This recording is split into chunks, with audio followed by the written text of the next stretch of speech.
My husband Richard thought it would be poetic justice to leave me for his 26-year-old secretary on the same day I turned 62, smirking as he packed his designer suits while Jessica giggled from our bedroom doorway. "Don't worry, Eleanor," he said, with that condescending smile I'd grown to hate. "I'm sure someone your age can figure out how to manage on a teacher's pension." What neither of them knew was that I'd just inherited my late brother's tech empire, making me Jessica's new CEO, and I was about to teach them both a lesson they'd never forget. Before we jump back in, tell us where you're tuning in from, and if this story touches you, make sure you're subscribed, because tomorrow, I've saved something extra special for you. Standing in the empty hallway of our Beacon Ridge Colonial home, watching Richard load the last of his belongings into Jessica's little red convertible, I felt something I hadn't experienced in 40 years of marriage: complete and utter freedom. The humiliation was there, certainly. Having your husband of 4 decades leave you for someone young enough to be your granddaughter isn't exactly a confidence booster. But underneath the expected pain was something unexpected: relief. Richard. Blackwood had been the golden boy of Riverside High School when I married him in 1983, the star quarterback who could have gone anywhere but chose to stay local and build what he called his empire in commercial real estate. I was Eleanor Hartwell, then the shy librarian's daughter who couldn't believe someone like Richard would notice someone like me. For 40 years, I'd supported his dreams, managed his social calendar, hosted his business dinners, and slowly, methodically, made myself smaller to accommodate his growing ego. What Richard never bothered to learn about his quiet, aging wife was that I hadn't always been a decorative accessory to his success. Before I became Mrs. Richard Blackwood, I was Eleanor Hartwell, the youngest person ever to graduate summa cum laude from Westbrook Technical Institute with degrees in both computer science and business administration. But that was 1982, and Richard had convinced me that his real estate career needed a supportive wife more than the world needed another female programmer. Why stress yourself with that computer nonsense when you could be building something real? With me? He'd said during our engagement, his hands warm and persuasive on my shoulders. "We'll build an empire together, Ellie. You handle the foundation, I'll reach for the sky." I'd believed him. God help me, I'd actually believed that supporting Richard's dreams was the same as pursuing my own. I'd packed away my programming books and business plans, trading algorithms for appetizer recipes, and strategic analysis for social coordination. For 4 decades, I'd been the perfect corporate wife, the gracious hostess, the understanding partner who never complained when business calls interrupted family dinners or when client meetings ran past midnight. But Richard's empire had grown while mine had shrunk. His confidence had expanded while mine had withered. By the time Jessica Martinez arrived as his new secretary 18 months ago, I'd become so accustomed to being dismissed, overlooked, and underestimated that I barely recognized the brilliant young woman I'd once been. Jessica was everything I wasn't anymore. Young, energetic, tech-savvy, and impressed by Richard's stories of business conquests. She laughed at his jokes, admired his expertise, and looked at him like he was the most fascinating man in the world. I'd watch them during the company holiday parties, seeing how she hung on his every word while I stood quietly by the refreshment table, invisible to everyone, including my own husband. The affair had been obvious for months. The late-night inventory, meetings, the sudden interest in looking younger, the way his phone calls became whispered conversations conducted in his home office behind closed doors. I'd known, but I'd done what I'd trained myself to do for 40 years. I'd stayed quiet, avoided confrontation, and pretended not to notice. The divorce papers had been delivered on my 62nd birthday, along with a settlement offer that was insultingly modest considering I'd helped build everything Richard owned. "Eleanor's been out of the workforce for decades," his lawyer had explained to mine with barely concealed contempt. "Her earning potential is essentially zero. Mr. Blackwood is being Quite generous considering the circumstances. But here's what Richard's lawyer didn't know, what Richard himself had never bothered to learn, and what Jessica was about to discover the hard way. 3 days before Richard served me with divorce papers, I'd received a phone call that changed everything. My brother Marcus had been the tech genius I'd once hoped to become.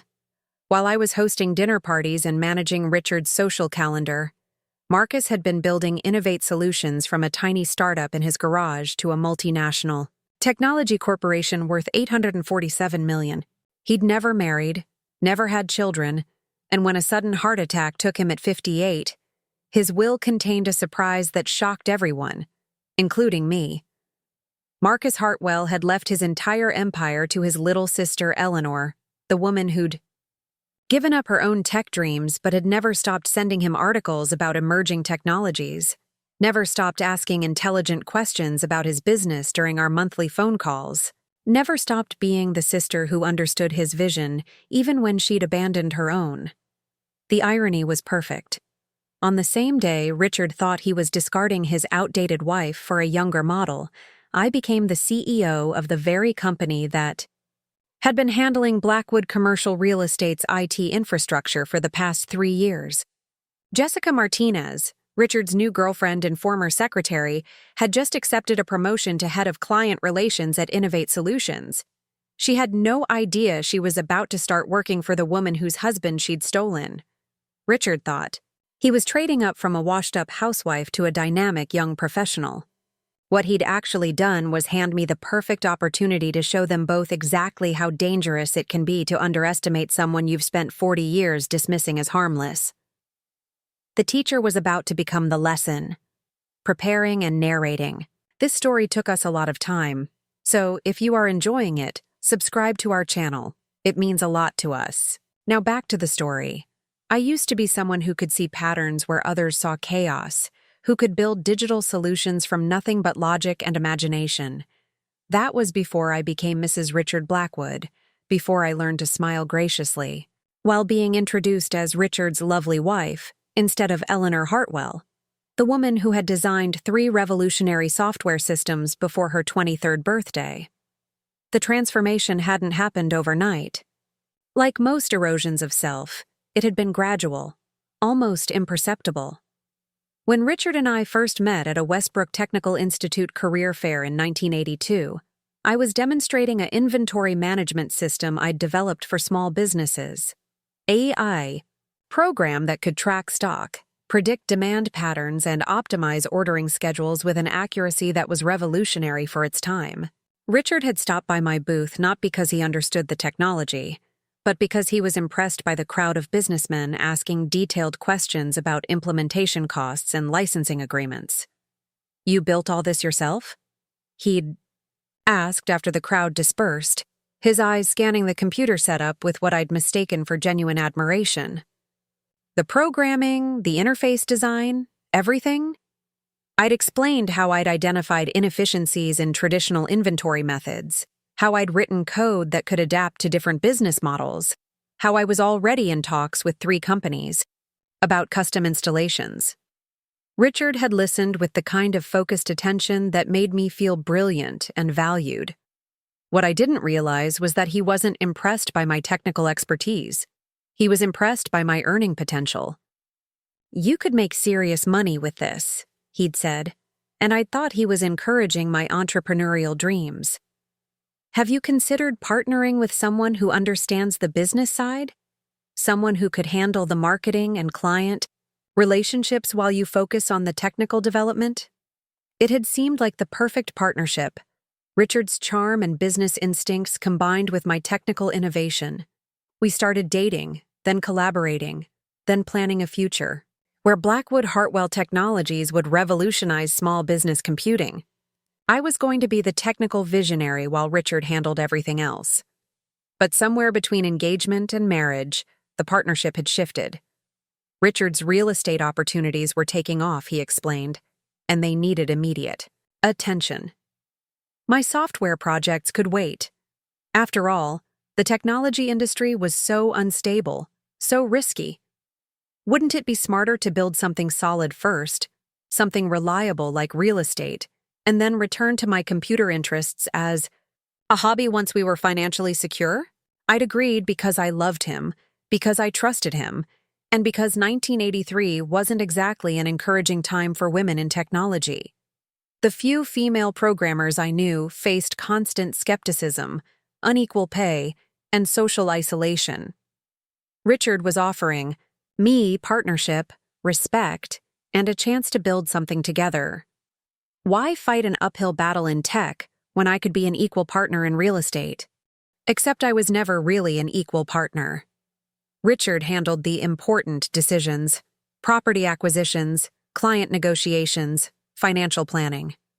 I managed the support functions: office organization, social events, client entertainment. My technical background became useful only for setting up computer systems and managing databases, tasks that Richard described as perfect for someone with your attention to detail. The dismissal was so subtle I barely noticed it happening. When I'd suggest using computer modeling to analyze market trends, Richard would smile indulgently and explain that real estate was about relationships, not algorithms. When I'd offer to design a client management system, he'd pat my hand and say he preferred the personal touch of handwritten notes. When I'd mention articles I'd read about emerging technologies that could revolutionize property management, he'd nod politely and change the subject to something more practical. By our 10th anniversary, I'd stopped making suggestions. By our 20th, I'd stopped reading technical journals. By our 30th, I'd convinced myself that I'd never really been as talented as I'd thought. After all, if I'd been truly gifted, wouldn't I have insisted on pursuing my own career? Wouldn't I have built something significant instead of becoming someone's supportive wife? Richard encouraged this self-doubt with the casual cruelty of someone who'd never questioned his own abilities. When computers became essential business tools in the 1990s, he'd joke about how I used to think I could make money programming, as if my youthful ambitions had been charmingly naive rather than genuinely promising. When the internet revolutionized business communication, he'd tease me about my old-fashioned technical knowledge, suggesting that my 1980s computer education was as outdated as typewriter repair. The worst part was that I'd started to believe him.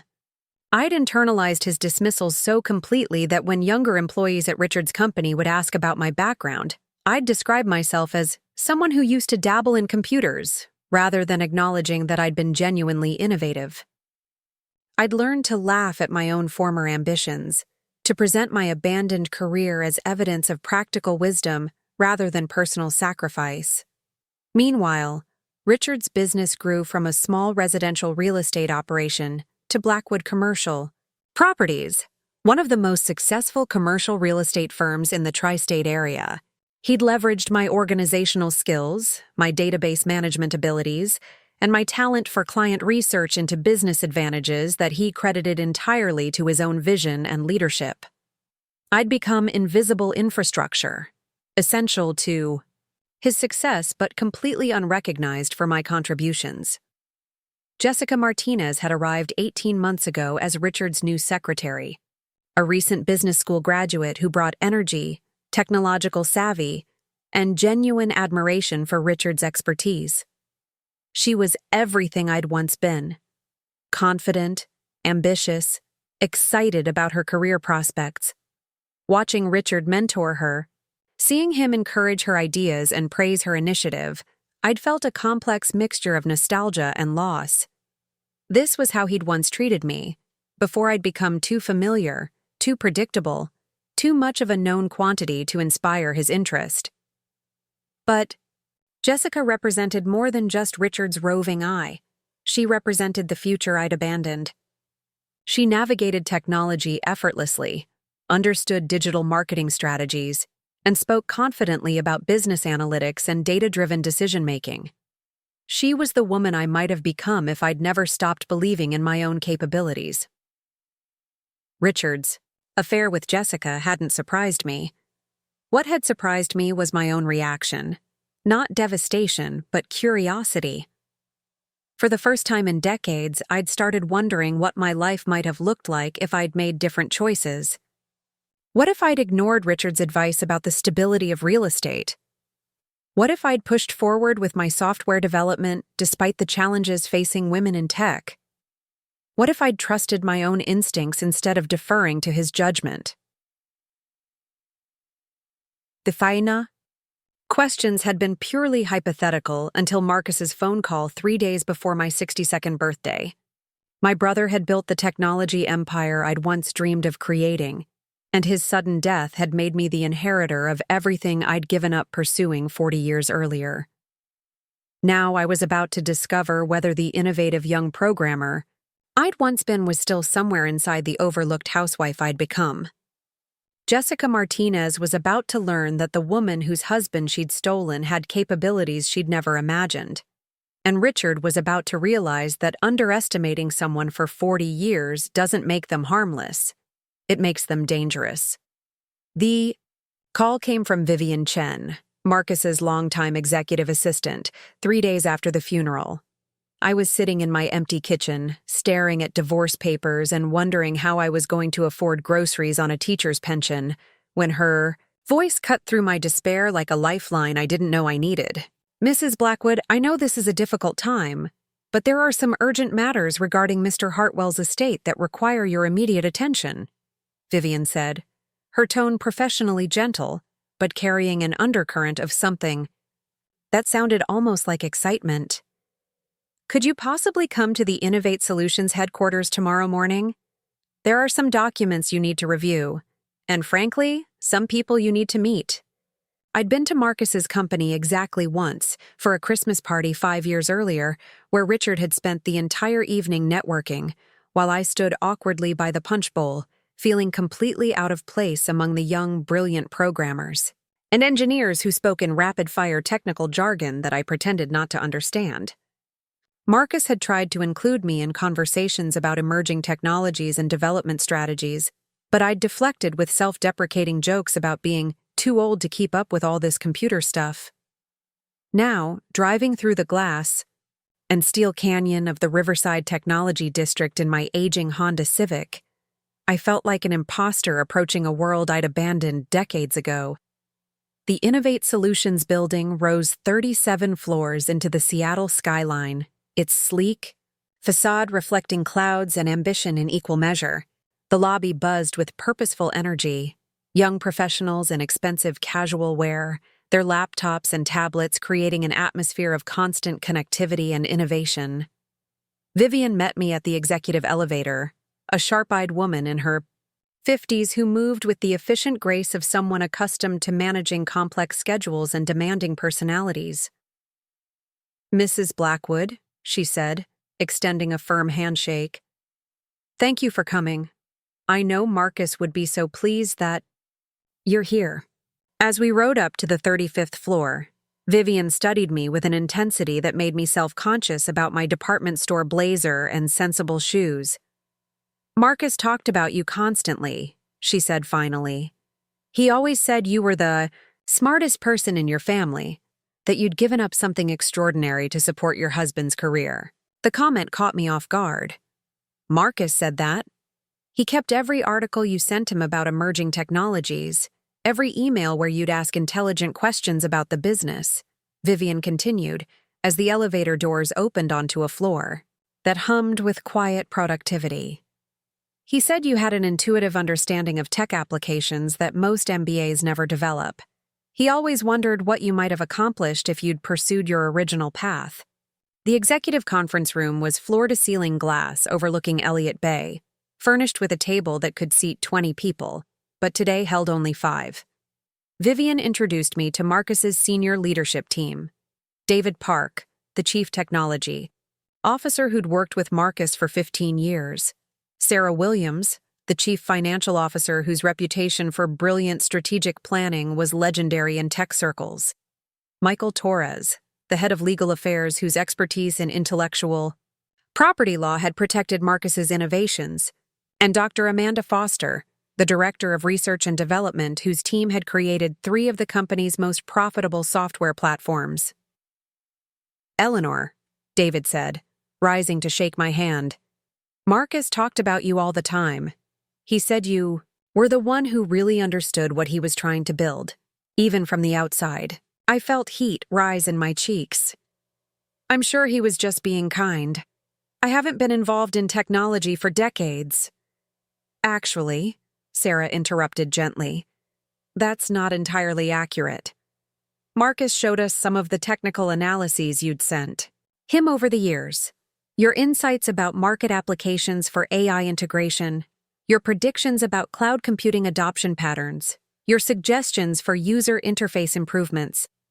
You might not have been working in tech professionally, but you never stopped thinking like a technologist. Michael opened a leather portfolio and spread documents across the polished table. Mrs. Blackwood, your brother's will is quite straightforward, in most respects. He's left you his entire estate, including 100% ownership of Innovate Solutions, valued at approximately $847 million as of last quarter.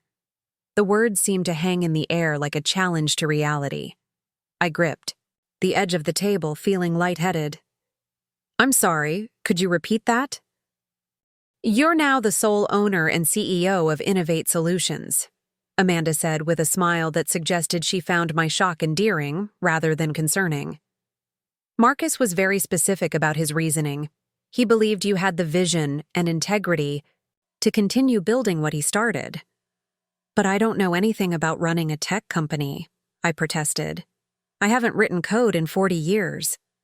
I don't understand modern development processes, cloud architecture, artificial intelligence applications. You don't need to understand the technical details, David interrupted kindly. That's what we're here for. Marcus built this team specifically to handle implementation while he focused on vision and strategy.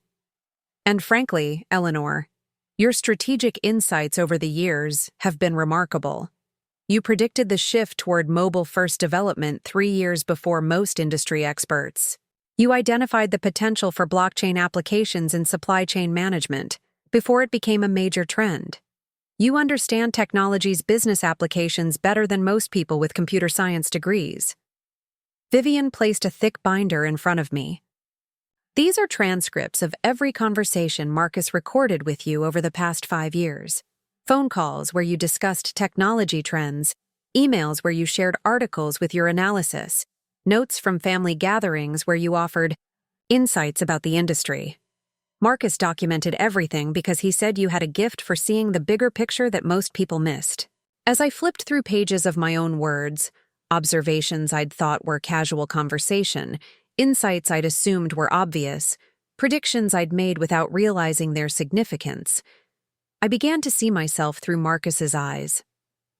The woman who'd sent him articles about emerging technologies with thoughtful annotations. The sister who'd asked probing questions about user experience and market adoption. The former programmer who'd never really stopped analyzing systems and identifying opportunities for improvement. There's something else, Sarah said, consulting her tablet. We've been working on several major client contracts that require board approval to finalize. One of them is particularly interesting. A comprehensive IT infrastructure overhaul for Blackwood commercial properties. The contract was signed 3 weeks ago, worth $2.3 million over 5 years. My breath caught. Richard's company. Your husband's company is now our client, Michael confirmed. And according to the contract terms, all major decisions regarding their account require direct CEO approval. That would be you. The irony was so perfect, it almost felt orchestrated. Richard had left me for his secretary on the same day I became the CEO of his IT services provider. Jessica Martinez, his new girlfriend, had accepted a promotion to head of client relations, a position that would require her to work directly with the CEO of Innovate Solutions on major accounts. There's more, Amanda added, with barely concealed amusement. Jessica Martinez submitted her resignation from Blackwood Commercial Properties this morning. She's accepted our offer to join Innovate Solutions as Director of Client Relations, specifically to manage the transition of several major accounts, including Blackwood Commercial Properties.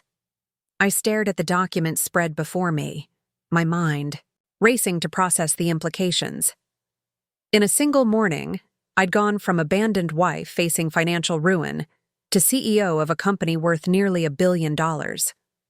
My husband's mistress was about to become my employee, and Richard's business was now dependent on a company I controlled completely.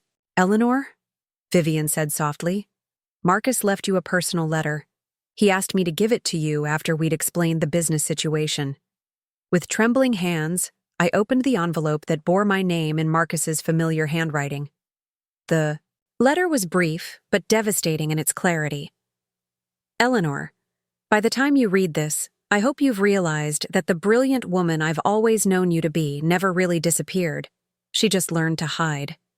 You gave up your dreams to support someone else's ambitions, but your intelligence, your insight, and your integrity remained intact. This company represents the future you abandoned 40 years ago.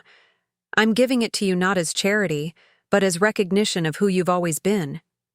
Show them what Eleanor Hartwell can accomplish when she stops pretending to be less than she is. With love and absolute confidence in your abilities, Marcus." As I looked around the conference room at faces filled with respect and expectation, I felt something awakening inside me that had been dormant for decades. The analytical mind that had once designed revolutionary software. The strategic thinking that had predicted industry trends. The confidence that had been systematically eroded by 40 years of dismissal and diminishment. Richard thought he'd discarded an aging housewife for a younger model. Jessica believed she'd upgraded from secretary to executive at a prestigious tech company. Neither of them had any idea that they were about to discover exactly how dangerous it could be to underestimate Eleanor Hartwell. The student was about to become the teacher, and class was about to begin. The first person to truly see me as more than Richard's discarded wife was Dr. Rebecca Santiago, Innovate Solutions Chief Operating Officer, who walked into my temporary office on my third day as CEO carrying 2 cups of coffee and wearing an expression of determined solidarity. "Eleanor," she said, settling into the chair across from my desk with the easy confidence of someone accustomed to speaking truth to power, "we need to talk about what you're really walking into here." I looked up from the stack of reports I'd been studying, market analyses, competitive assessments, and strategic projections that painted a picture of a company at a crucial inflection point. Despite my overwhelming sense of being in over my head, the documents made sense to me in a way that surprised everyone, including myself.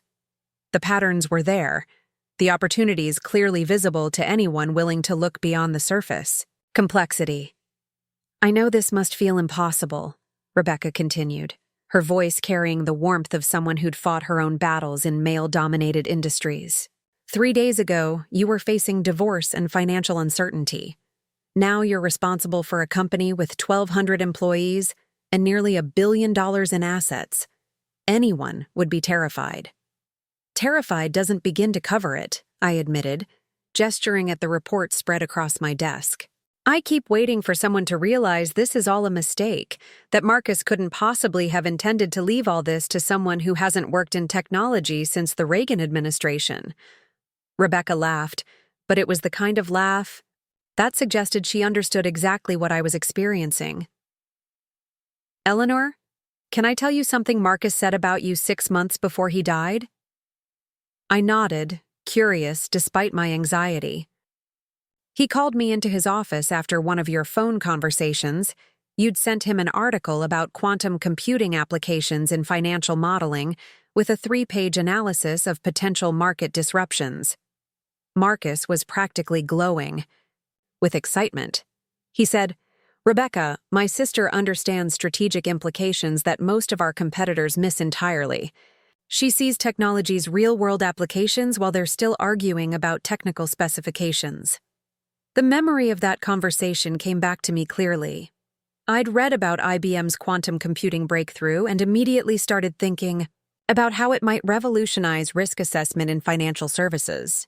It had seemed like an obvious connection, the kind of analysis anyone might make if they bothered to think beyond the immediate technical achievement. "Marcus said you had a gift for translating complex innovations into practical business strategies," Rebecca continued. He showed me your emails regularly, insights about user experience design, predictions about market adoption patterns, analyses of competitive positioning that were consistently more accurate than reports from our paid consultants. But that was just conversation, I protested. I was asking questions, sharing articles I'd found interesting. I wasn't conducting formal analysis. Eleanor, Rebecca said gently, what do you think strategic analysis is? It's exactly what you've been doing for years, identifying patterns, predicting consequences, understanding how technological changes will affect real-world applications. You've been doing the work without realizing it was work. She opened her laptop and turned the screen toward me, displaying what appeared to be a presentation titled Strategic Insights, Eleanor Hartwell Analysis Archive. Marcus documented every strategic insight you shared with him over the past 5 years, Rebecca explained, clicking through slides that contained my own words formatted as professional analysis. Market predictions that proved accurate within 6 months. Technology assessments that identified opportunities our competitors missed. User experience insights that influenced 3 major product developments. Seeing my casual observations, presented as legitimate business intelligence, was disorienting and strangely validating. These were thoughts I'd shared without considering their value, insights I'd dismissed as common sense, rather than recognizing as evidence of analytical capability. The board meeting is tomorrow, Rebecca said, closing the laptop and fixing me with a look that was both challenging and supportive. 12 senior executives who've been running this company's day-to-day operations while Marcus focused on vision and strategy. They're nervous about new leadership, especially leadership that doesn't fit their expectations of what a tech CEO should look like. I felt my stomach clench with familiar anxiety. You mean they're concerned about a 62-year-old woman with no formal business experience taking over a company they've been building for years? Some of them, yes, Rebecca admitted. But others remember Marcus's faith in your judgment. David Park has been advocating for you since the will reading.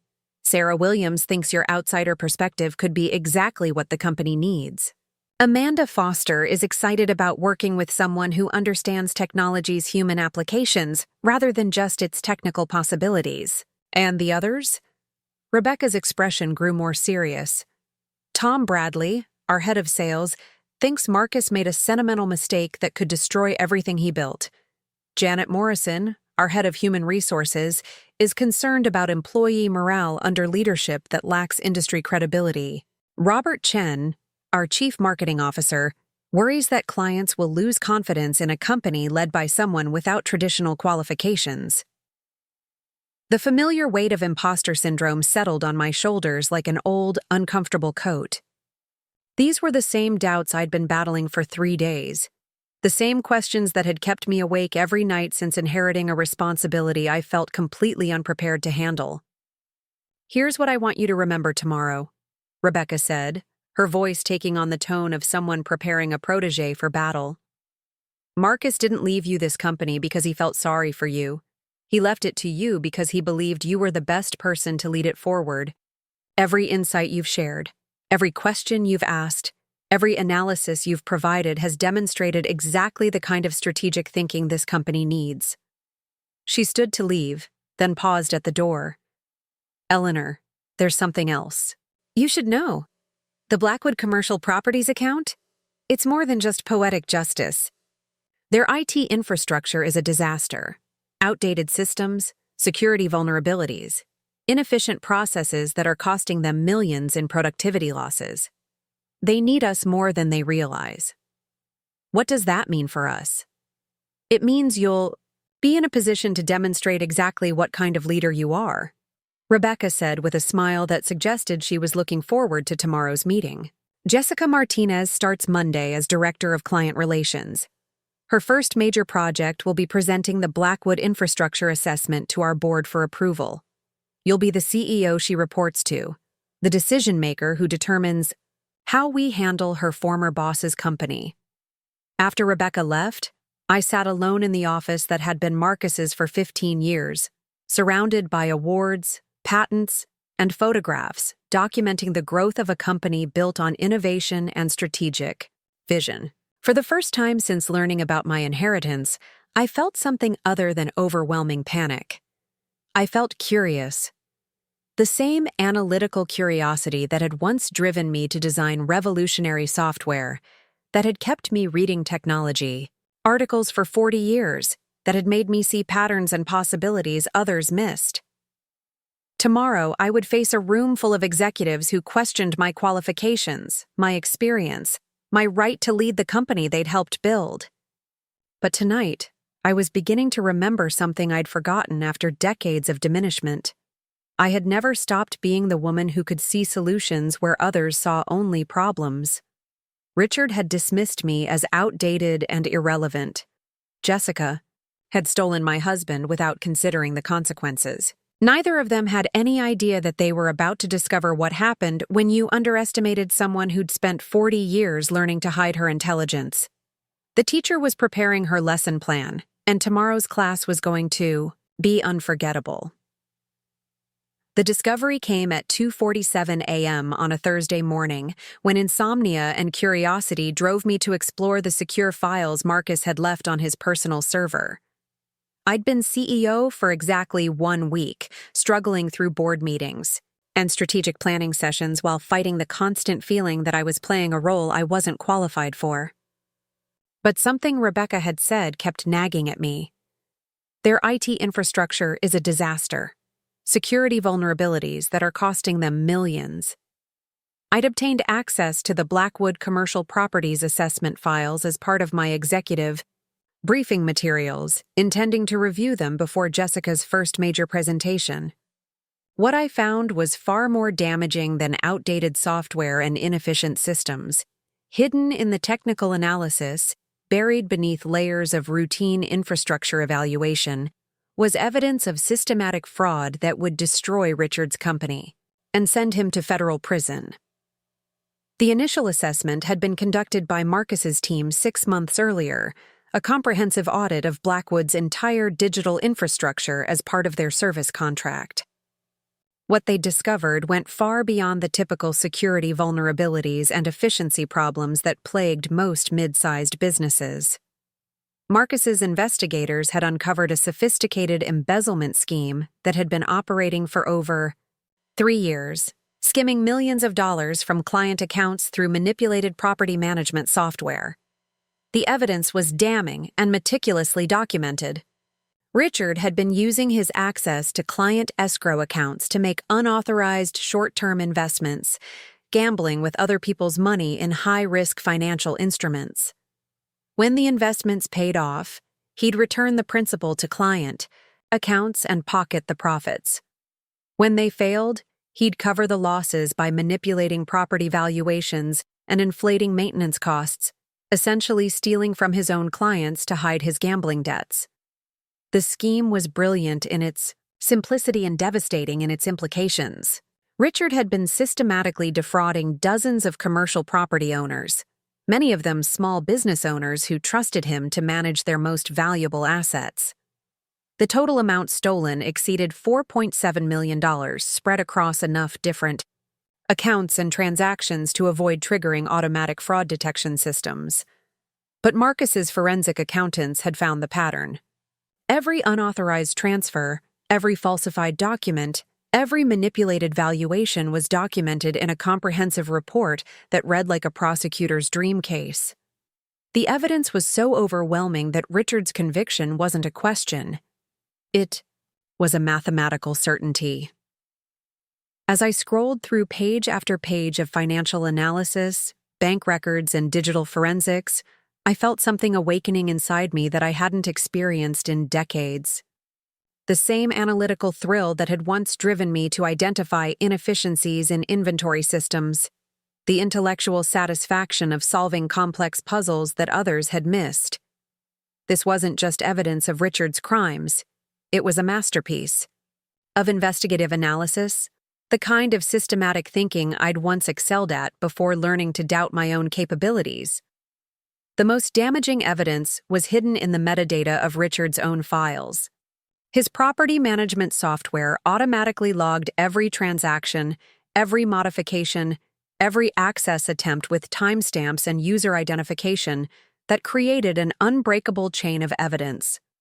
Richard had been so confident in his scheme's sophistication that he'd never considered how thoroughly his own systems were documenting his criminal activity. But there was more. Buried in the technical specifications for Blackwood's server infrastructure, I found references to encrypted file storage that the initial assessment had been unable to access. Marcus's team had identified the existence of hidden partitions containing additional financial records, but they hadn't been able to breach the security protocols without risking legal liability. However, as the new CEO of Innovate Solutions and the authorized auditor of Blackwood's systems, I had every legal right to access those files. More importantly, I had something Marcus's team hadn't possessed: intimate knowledge of Richard's personal habits and security preferences gained from 40 years of marriage. Richard had always been predictable in his password choices, using variations of significant dates and names that made sense to him, but would be nearly impossible for outsiders to guess. I'd watched him create dozens of passwords over the years, always following the same patterns, always incorporating elements that held personal meaning. It took me 3 attempts to access the encrypted partition. The password was Jessica 2023, a combination of his mistress's name and the year he'd started the affair, modified with the exclamation point he always added to meet security requirements. The arrogance was breathtaking, even by Richard's standards. The hidden files contained records that went far beyond simple embezzlement. Richard had been running an elaborate Ponzi scheme, using new client investments to pay returns to existing investors while skimming enormous amounts for his own use. The scope was staggering: 43 separate victims, ranging from small business owners seeking to diversify their property portfolios to retirees who'd trusted Richard with their life savings. The scheme was beginning to collapse. Richard's recent investments had performed poorly, leaving him unable to meet his obligations to existing clients. The divorce settlement he'd offered me was deliberately modest, not because he was being vindictive, but because he literally couldn't afford to pay more without exposing his financial crimes. His entire empire was built on stolen money, and the foundation was crumbling. As I compiled the evidence into a comprehensive report, I realized that I wasn't just looking at Richard's crimes. I was looking at the complete destruction of everything he'd built over 40 years. His business would be seized as a criminal enterprise. His assets would be frozen and liquidated to compensate victims. His reputation would be destroyed, his freedom forfeited, his future reduced to a prison sentence that would likely last the rest of his life. The irony was perfect in its symmetry. Richard had abandoned me for being outdated and irrelevant, dismissing my intelligence as obsolete in the modern business world. But it was my outdated knowledge of his personal habits, combined with the analytical skills he'd spent decades belittling, that had uncovered evidence of his systematic criminal activity. Jessica had stolen my husband, believing she was upgrading to a successful, sophisticated businessman who could provide her with the career advancement and financial security she craved. Instead, she'd attached herself to a criminal whose empire was built on fraud and whose downfall was inevitable. But there was something else in the files that made my discovery even more devastating. Richard's scheme was accelerating, not winding down. He was actively recruiting new investors, promising returns he couldn't possibly deliver, stealing money from new victims to keep his fraud operational. People were being hurt right now, their savings and security stolen by someone they trusted. I had a choice to make.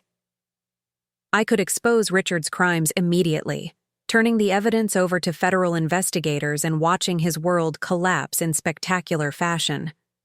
Or I could use my knowledge strategically, allowing Jessica to unknowingly walk deeper into a trap, while I orchestrated Richard's downfall with the precision of someone who'd spent 40 years learning exactly how his mind worked. The woman Richard had dismissed as harmless was about to demonstrate just how dangerous it could be to underestimate someone you'd taught to be invisible. I had the power to destroy him completely, and thanks to his own arrogance, he would never see it coming. As dawn broke over Seattle, painting the sky in shades of pink and gold, I sat in my corner office 37 floors above the city, surrounded by evidence of my husband's systematic crimes and my own rediscovered capabilities. For the first time in decades, I knew exactly who I was and what I was capable of accomplishing. The student had found her lesson plan, and class was about to begin. The moment of no return came during Jessica Martinez's first board presentation. When I realized that destroying Richard quietly wasn't enough, I needed to orchestrate his downfall with the precision of someone who understood exactly how much damage 40 years of dismissal and betrayal deserved. Jessica walked into the Innovate Solutions executive conference room that Monday morning, carrying herself with the confident stride of someone who believed she'd successfully manipulated her way into a position of power. She wore a sharp black suit that probably cost more than I used to spend on clothes in 6 months. Her presentation materials organized in a leather portfolio that screamed executive ambition. What she didn't know was that she was about to deliver evidence of her lover's criminal enterprise to the woman whose husband she'd stolen. "Good morning, everyone," Jessica said, her voice carrying the practiced enthusiasm of someone accustomed to impressing rooms full of important people. "I'm excited to present our comprehensive analysis of the Blackwood Commercial Properties account and outline our strategy for expanding this lucrative partnership." I sat at the head of the conference table, maintaining the neutral expression I'd perfected over decades of corporate dinner parties, while my mind cataloged every word, every gesture, every assumption Jessica was making about her audience. Around the table, my senior leadership team waited with the patient attention of executives who'd learned to evaluate new talent carefully. "As you know," Jessica continued, clicking to her first slide, "Blackwood Commercial Properties represents one of our most significant client relationships, with a 5-year contract worth $2.3 million and tremendous potential for expansion. Richard Blackwood has built one of the most successful commercial real estate firms in the Pacific Northwest, and his vision for technological integration represents exactly the kind of forward-thinking partnership Innovate Solutions should cultivate." The why. Irony was so thick I could taste it. Here was the woman who'd destroyed my marriage, praising the vision and success of a man whose empire was built entirely on fraud, presenting her analysis to the wife she'd never bothered to learn existed. "Our initial infrastructure assessment revealed significant opportunities for improvement," Jessica said, advancing to a slide showing network diagrams and system specifications. "Blackwood's current setup is outdated and inefficient, creating bottlenecks that limit their operational capacity and expose them to unnecessary security risks." If only she knew what those security risks actually were, or how thoroughly her boyfriend's successful business practices had been documented by the very systems she was now recommending we upgrade. However, Jessica continued with the confidence of someone delivering good news, "Mr. Blackwood has been extremely cooperative throughout our evaluation process. He's provided complete access to all systems, comprehensive financial records, and detailed operational data that will allow us to design solutions perfectly tailored to his business needs." I almost smiled at that. Richard's cooperation hadn't been generosity. It had been legal requirement under his service contract, and his comprehensive financial records were about to become evidence in a federal criminal investigation, though Jessica had no way of knowing that yet. "The financial analysis is particularly encouraging," she said, clicking to a slide showing revenue projections and growth estimates. "Blackwood Commercial Properties has shown consistent profitability over the past 5 years, with revenue growth averaging 23% annually. This kind of sustained success indicates a business model that can support significant technology investment." What Jessica's analysis didn't show was that Richard's consistent profitability was actually consistent theft.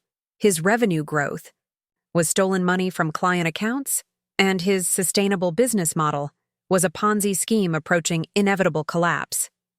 But I let her continue, watching her unknowingly build the case for deeper engagement with a criminal enterprise. Based on our assessment, Jessica said, her voice taking on the persuasive tone of someone closing a deal, I recommend we propose an expanded partnership that goes beyond basic IT infrastructure. Blackwood Commercial Properties would benefit from comprehensive digital transformation, cloud migration, advanced analytics, automated financial reporting, and integrated client management systems. The suggestion was professionally sound and completely disastrous. The deeper Innovate Solutions became involved in Richard's operations, the more evidence we'd uncover of his systematic fraud. Jessica was essentially recommending that we document his crimes so thoroughly that his conviction would be guaranteed within months. "What's your timeline for implementation?" asked David Park, our CTO, apparently intrigued by the technical challenges Jessica was outlining.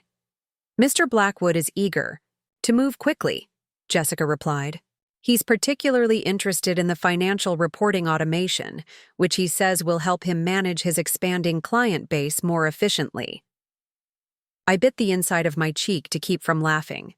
Richard's eagerness for automated financial reporting wasn't about efficiency. It was about finding new ways to hide his embezzlement. But those same systems would create even more comprehensive evidence of his criminal activity. "There is one concern," Jessica added, her expression shifting to show appropriate professional caution. "Mr. Blackwood mentioned that he's going through some personal difficulties, a divorce that might affect his business focus temporarily. However, he's assured me that his personal situation won't impact his professional commitments." The room fell silent as Jessica's words hung in the air. I could feel the tension shift as my senior leadership team processed what she'd just revealed, their eyes turning toward me with expressions ranging from surprise to uncomfortable awareness. "A divorce?" I said quietly, keeping my voice neutral, despite the surge of satisfaction I felt at finally having the perfect opening. "Did Mr. Blackwood provide any details about this personal situation?" Jessica's confidence faltered slightly as she registered something in my tone that suggested her casual mention of Richard's divorce might not have been as professionally neutral as she'd intended. "Well," she said carefully, "he mentioned that his marriage had become incompatible with his business growth. He felt his wife didn't understand the demands of modern commerce, that she was too set in outdated ways of thinking to appreciate the vision required for continued success." The silence that followed was deafening. I could see David Park closing his eyes in what looked like second-hand embarrassment, while Sarah Williams stared at Jessica with the expression of someone watching a colleague commit career suicide without realizing it. "I see," I said, my voice still calm but carrying an edge that finally seemed to penetrate Jessica's professional confidence. "And you felt this personal information was relevant to our business relationship? How?" I just wanted to assure the board that any temporary distractions wouldn't affect the project timeline," Jessica stammered, clearly sensing that she'd made some kind of mistake, but not understanding what it was. "Ms. Martinez," I said, standing slowly and walking to the window that overlooked Elliott Bay, "there's something I think you should know before we proceed with your recommendations." I turned back to face the room, seeing Jessica's growing confusion and my team's barely contained anticipation of what was about to happen. "I am Eleanor Blackwood," I said quietly, "the outdated, incompatible wife that Richard felt was too set in old-fashioned thinking to understand his vision for success." The color drained from Jessica's face as the implications of what I'd just revealed crashed over her like a tsunami of professional and personal catastrophe. "You are now my employee," I continued, my voice gaining strength with every word. "Richard's company is now my client. And the business empire you've been so eager to praise was built on money stolen from the very systems you're recommending we upgrade." Jessica opened her mouth to speak, but no words came out. Around the table, my senior leadership team watched with the fascination of people witnessing a perfectly orchestrated demonstration of strategic thinking. "So here's what's going to happen," I said, returning to my seat at the head of the table. You're going to implement every recommendation in your presentation. You're going to document every system, every process, every financial transaction in Richard's business. And you're going to do it with the thoroughness of someone whose career depends on uncovering the complete truth. Mrs. Blackwood, Jessica whispered. I had no idea. No, I interrupted. You had no idea who you were dealing with. But you're about to learn exactly what happens when you underestimate someone you've never bothered to understand. The point of no return had been crossed. Jessica Martinez was about to become the unwitting architect of Richard Blackwood's destruction, documenting evidence that would send her lover to federal prison while advancing her own career under the supervision of the woman whose life she'd tried to destroy. Class was officially in session, and the first lesson was going to be unforgettable. The transformation from victim to strategic mastermind didn't happen overnight, but it accelerated rapidly once Jessica understood exactly who she was working for. Over the next 6 weeks, I watched her navigate the impossible position of being caught between her lover and her boss, all while unknowingly building the most comprehensive criminal case against Richard that any prosecutor could dream of. Jessica's first week as my employee was a masterclass in professional awkwardness. She would arrive at the office each morning with the careful composure of someone walking through a minefield, never knowing which conversation might explode in her face. During our daily briefings, she maintained rigorous professionalism, while her eyes darted around my office, cataloging family photos that included the husband she'd stolen, awards from the tech career she'd never known I'd had, evidence of a life she'd helped destroy without ever bothering to learn who I really was.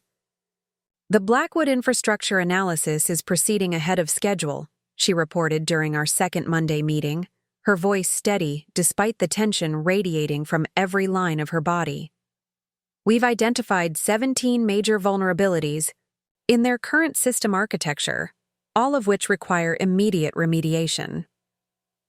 What Jessica didn't realize was that each vulnerability she documented was actually evidence of Richard's criminal activity. The outdated security protocols weren't just poor IT management, they were deliberate weaknesses that allowed unauthorized access to client accounts. The inefficient database structures weren't just bad design, they were intentional complications that made embezzlement harder to detect. Every technical flaw she identified was actually a feature of Richard's fraud infrastructure. Excellent work, I replied, reviewing her meticulously detailed reports with the satisfaction of someone watching a trap close with perfect precision. I want you to expand the analysis to include historical data recovery. If we're going to modernize their systems, we need to understand how their current setup has been performing over time. Jessica's face went slightly pale at the request, though she tried to hide her reaction behind professional competence.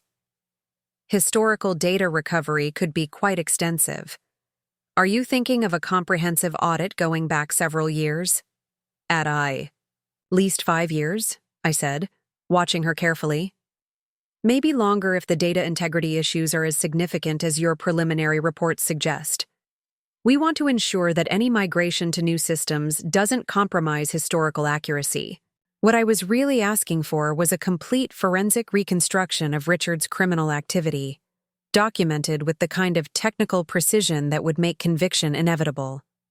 Jessica was being tasked with building the case that would send her own lover to federal prison, and she had no choice but to comply with professional excellence. The psychological pressure on Jessica was becoming increasingly evident. She'd started working later hours, staying in the office until well past normal business hours, as she struggled to balance her professional obligations with her personal loyalties. I would often see her through the glass walls of her office, staring at computer screens filled with financial data that must have been raising uncomfortable questions about the man she'd thought she knew. Mrs. Blackwood, she said during our third week, her professional composure finally beginning to crack. I'm discovering some irregularities in the Blackwood financial systems that might require specialized consultation. The data patterns are unusual. What kind of irregularities? I asked, though I knew exactly what she was finding. Account access logs that don't match authorized user protocols. Financial transfers that seem to lack proper documentation.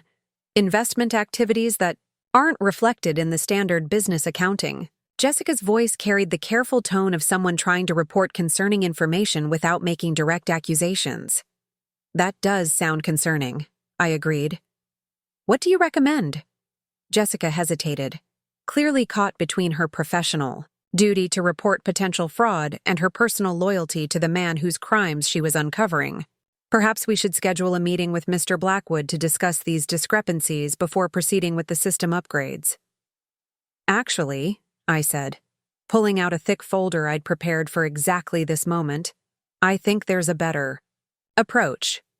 I want you to document everything you're finding with complete thoroughness, but don't discuss it with the client yet. These kinds of irregularities often indicate systematic issues that require comprehensive analysis before confrontation. I handed her the folder, which contained copies of Marcus's original forensic analysis, alongside additional evidence I'd compiled from Richard's encrypted files. This is supplementary documentation that might help contextualize what you're discovering. Review it carefully and let me know how it aligns with your findings. Jessica took the folder with trembling hands, clearly understanding that whatever was inside would fundamentally change her understanding of Richard's business operations.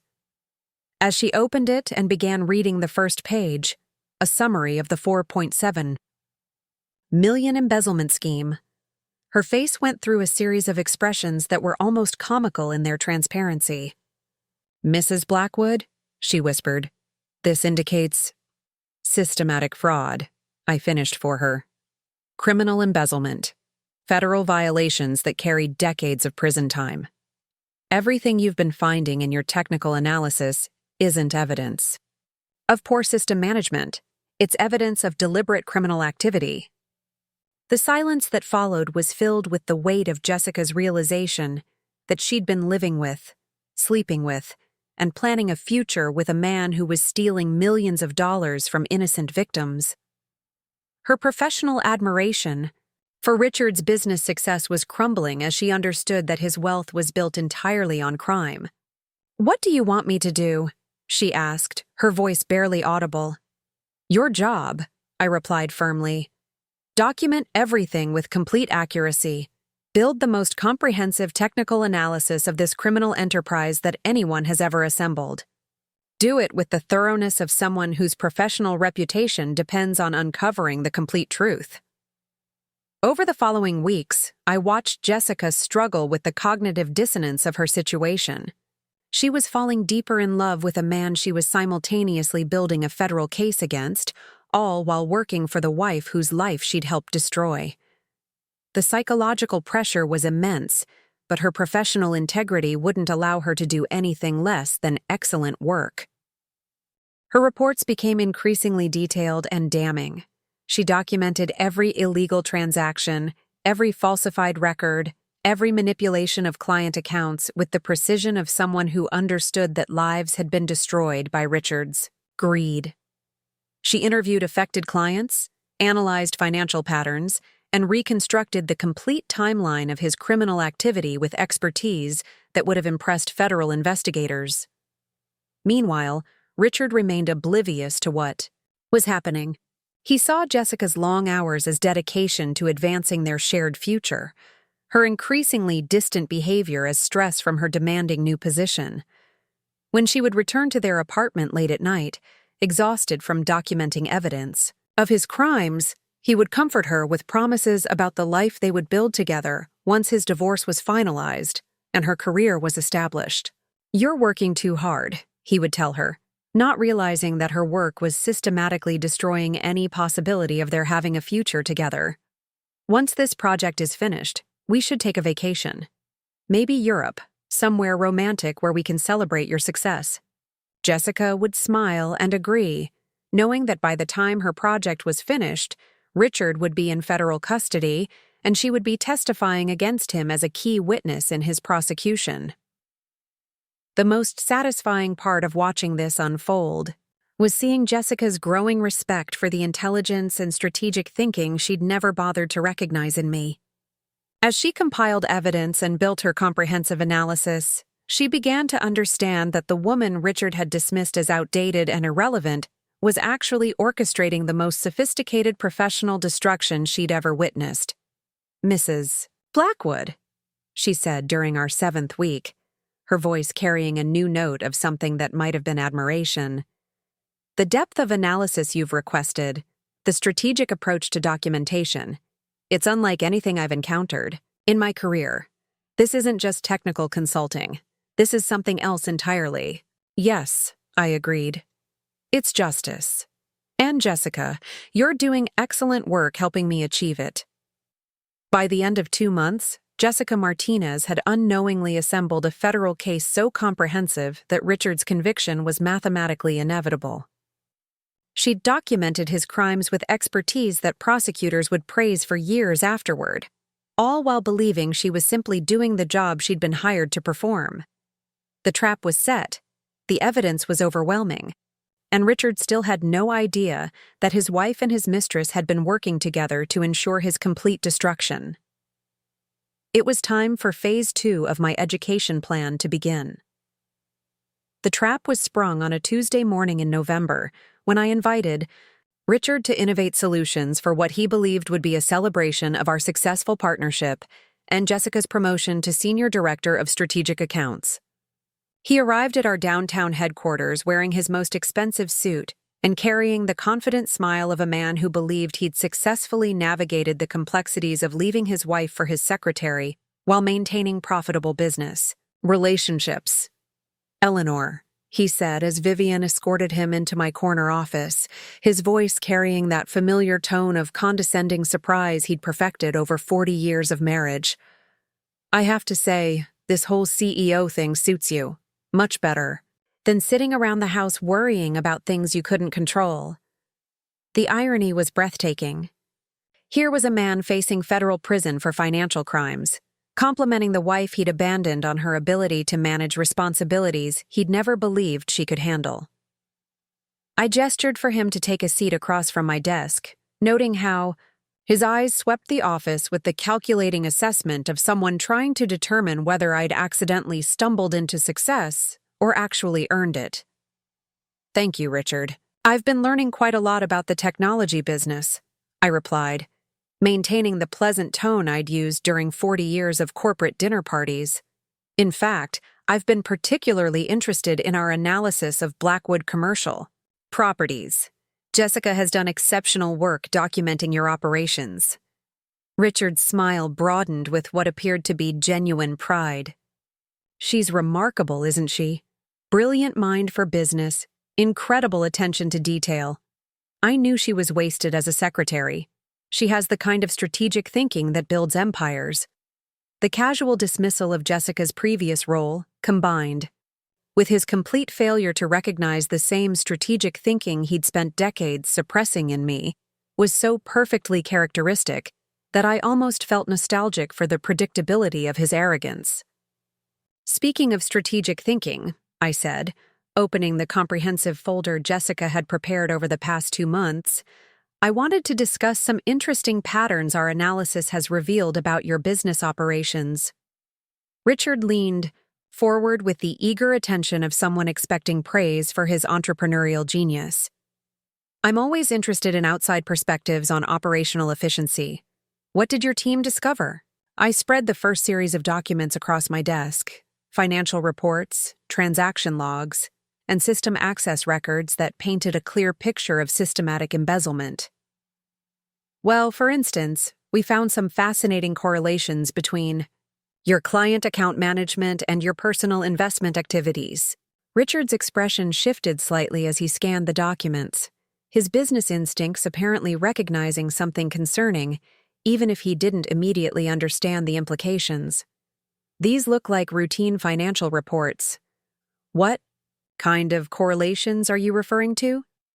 "The kind that suggest you've been using client escrow funds for unauthorized personal investments," I said quietly, watching his face carefully as the words registered. "Approximately $4.7 million worth of unauthorized personal investments over the past 3 years." The silence that followed was electric with tension. Richard's confident smile faded as he processed what I'd just accused him of, his mind clearly racing through possible explanations or denials that might contain the situation. "Eleanor, I think there might be some misunderstanding about standard real estate practices," he began, his voice taking on the patient tone he'd always used when he thought I was confused about business matters. "Escrow account management involves temporary liquidity arrangements that might appear irregular to someone unfamiliar with industry standards." "Someone unfamiliar with industry standards," I repeated, savoring the familiar condescension that he still couldn't resist even while facing evidence of criminal activity. "Richard, I've been studying your industry standards very carefully. For instance, did you know that using client funds for personal investments without explicit authorization is considered embezzlement under federal law?" I opened the second folder, revealing the comprehensive forensic analysis that detailed every illegal transaction, every falsified document, every manipulation of client accounts that Jessica had unknowingly documented with devastating precision. "This analysis shows systematic theft from 43 different client accounts," I continued, watching Richard's face go pale as he recognized the scope of evidence spread before him. "It shows a Ponzi scheme that's been operating for over 3 years, using new investments to pay returns to existing clients while you skimmed millions for personal use." Richard's hands trembled slightly as he reached for the documents, his trained businessman's eye immediately recognizing the thoroughness and accuracy of the financial reconstruction. Where did this information come from?" "From your own systems," I replied. "The same systems you've been so eager to have us upgrade. It turns out that comprehensive IT analysis reveals all sorts of interesting historical data, especially when conducted by someone with Jessica's exceptional attention to detail." The mention of Jessica's name hit Richard like a physical blow. His eyes widened as he understood that his lover had been the one documenting evidence of his criminal activity, building the case that would destroy him while he'd been planning their future together. "Jessica doesn't know about this," he said, quickly, though his voice lacked conviction. "She was just conducting routine technical analysis. She couldn't have understood the business implications of what she was finding." "Actually," I said, opening the final folder to reveal Jessica's detailed reports and analyses, "Jessica understood exactly what she was finding. She documented every crime, interviewed every victim, and reconstructed your entire criminal enterprise with expertise that federal prosecutors will find remarkably helpful." Richard stared at the evidence of his own destruction, compiled by the woman he'd thought he could manipulate, and presented by the wife he'd believed he could discard. The trap had closed with mathematical precision, leaving him no escape route, and no plausible defense. "What do you want?" he asked finally, his voice stripped of all pretense and bravado. "I want you to understand exactly what you've lost," I replied. 40 years ago, you convinced a brilliant young programmer to abandon her career to support your ambitions. You spent decades systematically diminishing someone whose intelligence threatened your sense of superiority. You dismissed strategic thinking that could have built legitimate empires because you preferred the easy money that came from stealing. I stood and walked to the window overlooking the city where Richard had built his criminal empire, where Jessica had unknowingly documented his downfall, where I had rediscovered capabilities I'd forgotten I possessed. The woman you abandoned, for being outdated and irrelevant, has just orchestrated the most comprehensive destruction of a criminal enterprise that federal investigators have seen in years," I continued. "Your secretary, the brilliant strategic thinker you claim to admire, spent 2 months building evidence that will send you to prison for decades. And the technology you thought was beyond my understanding has captured every detail of your crimes with perfect digital precision." Richard slumped in his chair, the weight of his situation finally penetrating his lifelong confidence in his ability to manipulate and control. "Eleanor, please, we were married for 40 years. Surely that means something." "It means I know exactly how your mind works," I replied. "It means I understand your patterns, your weaknesses, your arrogance. It means I was perfectly positioned to orchestrate your downfall using the very dismissiveness that made you believe I was harmless. The intercom on my desk buzzed softly. "Mrs. Blackwood," Vivian's voice announced, "the FBI agents are here for your 11:30 appointment." Richard's face went white as he understood that this hadn't been a confrontation. It had been a confession session, carefully orchestrated to give him one final opportunity to reveal information before his arrest. "You're turning me in." "I'm fulfilling my civic duty," I corrected. "And Richard? The agents will be particularly interested in Jessica's analysis. She's agreed to provide testimony as a key witness in exchange for immunity from prosecution. Apparently, she's quite eager to demonstrate her cooperation with law enforcement." As the FBI agents entered my office to place Richard under arrest, I felt something I hadn't experienced in decades. The profound satisfaction of a complex problem solved with elegant precision. The underestimated wife had become the architect of perfect justice, using every skill that had been dismissed and every insight that had been ignored to create consequences that fit the crime exactly. The student had taught her final lesson, and Richard Blackwood was about to discover what 40 years of dismissed intelligence could accomplish when properly applied. The confrontation I'd been anticipating for months finally came 3 days after Richard's arrest, when Jessica appeared.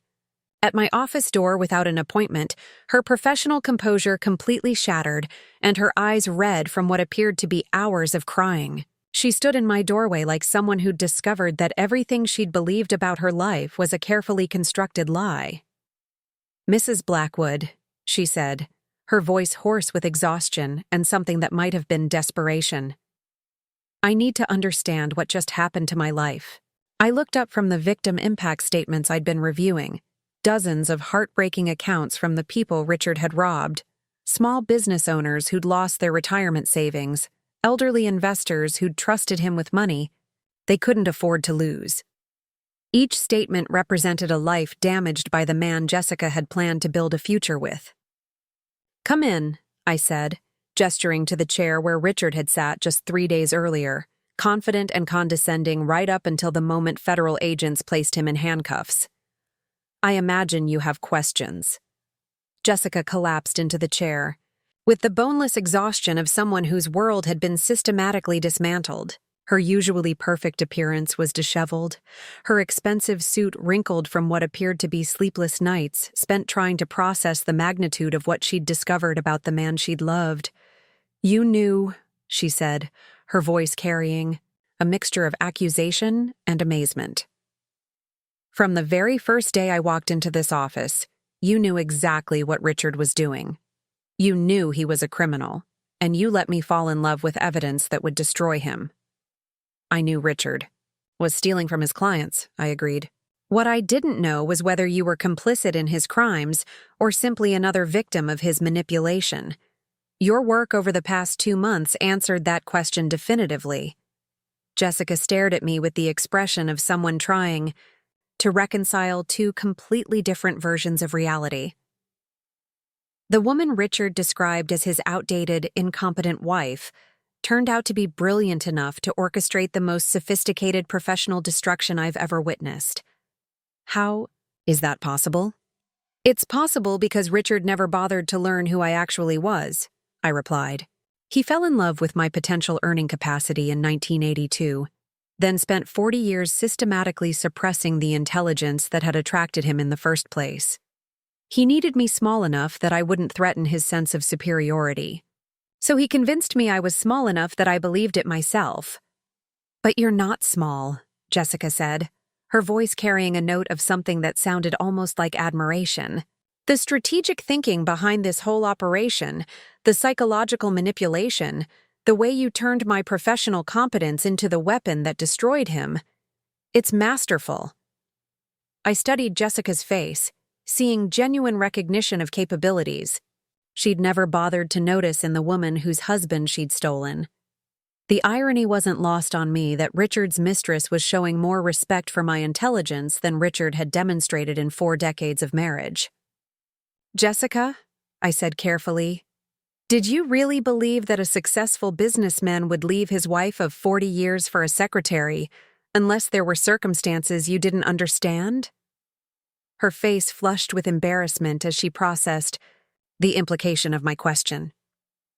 Richard told me you'd grown apart, that you'd become bitter and resentful about his success. He said you'd never understood his vision, that you'd held him back from achieving his full potential. And you believed that someone who'd held back a successful businessman would be capable of inheriting and running a billion-dollar technology company. The question hung in the air like a challenge to Jessica's fundamental assumptions about intelligence, success, and the stories people tell themselves to justify their choices. She'd accepted Richard's characterization of me as intellectually inferior because it made her feel better about stealing another woman's husband. I never thought about it that way, she admitted. Richard was so confident, so successful. When he said you didn't understand business, I assumed he was telling the truth. It never occurred to me that someone capable of running Innovate Solutions couldn't have been the problem in your marriage. Richard needed me to be the problem, I explained. He needed to believe that his criminal activity was justified because he was supporting someone who couldn't support herself. He needed to believe that his affair was acceptable because he deserved better than someone who didn't appreciate his genius. Your relationship with him was built on lies he told himself as much as lies he told you. Jessica buried her face in her hands, the weight of her situation finally settling on her shoulders with crushing finality. I've been working for 2 months to build evidence that will send the man I love to federal prison. I've been professionally excellent at documenting crimes committed by someone I was planning to marry. What kind of person does that make me? It makes you someone who maintained professional integrity even when personal loyalty would have been easier, I said, surprised by the compassion I felt for someone who'd helped destroy my marriage. Jessica, you could have done sloppy work, missed obvious evidence, or warned Richard about what you were discovering. Instead, you documented every crime with precision that prosecutors are calling exemplary. Because I thought I was working for you, she said, looking up with eyes that were bright with unshed tears. I thought I was trying to prove myself to someone whose intelligence I'd finally recognized. I wanted to do excellent work because I realized you were brilliant enough to recognize excellent work. The admission was surprisingly moving. Jessica had spent 2 months trying to impress the woman whose life she'd helped ruin, demonstrating professional capabilities that exceeded anything Richard had ever acknowledged or appreciated. There's something else you need to understand, I said, opening another folder that contained financial projections and legal documents. Richard's assets are being seized as proceeds of criminal activity. His business is being liquidated to compensate victims. The lifestyle you thought you were sharing with him was built entirely on stolen money. Jessica nodded numbly, clearly, having already processed this reality during the sleepless nights since Richard's arrest. The apartment we were living in, the car he bought me, the vacation we took to Bermuda, all of it was purchased with money stolen from people who trusted him. All of it, I confirmed. But Jessica, your salary at Innovate Solutions is legitimate income earned through honest work. Your professional reputation is based on genuine competence demonstrated under extraordinary circumstances. The life you can build from this point forward doesn't have to be contaminated by Richard's crimes. She looked at me with an expression that mixed gratitude with bewilderment. Why are you being kind to me? I helped destroy your marriage. I took the man you'd spent 40 years building a life with. You took a criminal who was systematically stealing from innocent victims while convincing his wife she was too stupid to understand business, I replied. Jessica, you didn't destroy my marriage. You revealed that my marriage had been destroyed. Years earlier by someone who'd never respected me enough to be honest about who he really was. The silence that followed was filled with the weight of Jessica's realization that she'd been as manipulated as I had, just in different ways and for different purposes. Richard had convinced her that she was upgrading from secretary to executive partner, while actually using her as justification for abandoning a wife he'd systematically diminished. "What happens now?" she asked finally. "Now you testify against Richard with the same professional excellence you demonstrated while building the case against him," I said. "You help prosecutors understand the full scope of his criminal enterprise. You assist in recovering assets that can be returned to victims who lost everything because they trusted someone who presented himself as successful and legitimate." Jessica nodded slowly, understanding that her path forward required facing the truth about the man she'd loved and the role she'd unknowingly played in documenting his destruction. "And after the trial?" she asked. "After the trial, you continue, building the career you've proven you're capable of excelling at," I replied. "You use the intelligence Richard claimed to admire but never actually respected. You become the professional you demonstrated you could be when working for someone who recognized your capabilities." As Jessica left my office that afternoon, I realized that Richard's greatest failure hadn't been his criminal activity. It had been his complete inability to recognize or respect intelligence in the women around him. He'd dismissed my capabilities for 40 years, then used Jessica's competence while never acknowledging her true potential. The woman he'd abandoned and the woman he'd seduced had both proven more brilliant than he'd ever been capable of understanding. And now they were working together to ensure he faced the full consequences of underestimating both of them. Justice, it turned out, was a collaborative effort between women who'd finally learned to recognize their own worth. The final battle came, 6 months later, when Richard's legal team made their last desperate attempt to destroy my credibility and escape the consequences of his systematic criminal activity. By then, federal prosecutors had built what they described as one of the most comprehensive financial fraud cases in recent history. But Richard's expensive defense attorneys had found what they believed was a fatal weakness in the government's case: me.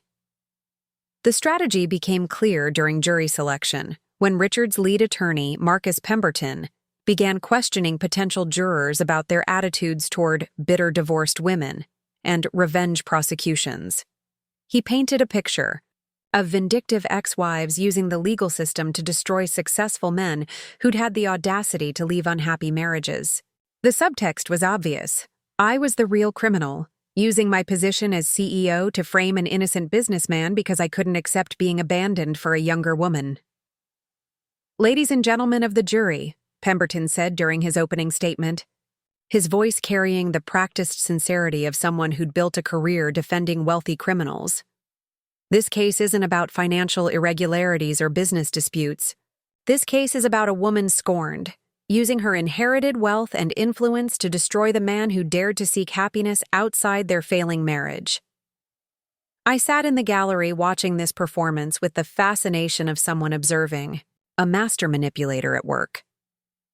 Pemberton was good. He transformed Richard from predator to victim, me from investigator to vindictive harpy, and the systematic theft of $4.7 million into a marital dispute that had spiraled out of control. Eleanor Blackwood inherited a technology company worth nearly $1 billion, Pemberton continued, gesturing toward me with calculated disdain. A woman with no business experience, no technology background, no qualifications beyond the accident of birth that made her the sister of a successful entrepreneur. What did she do with this unearned power? She used it to wage war against the husband who no longer wanted to pretend their marriage was salvageable. The prosecution's case was methodical and devastating.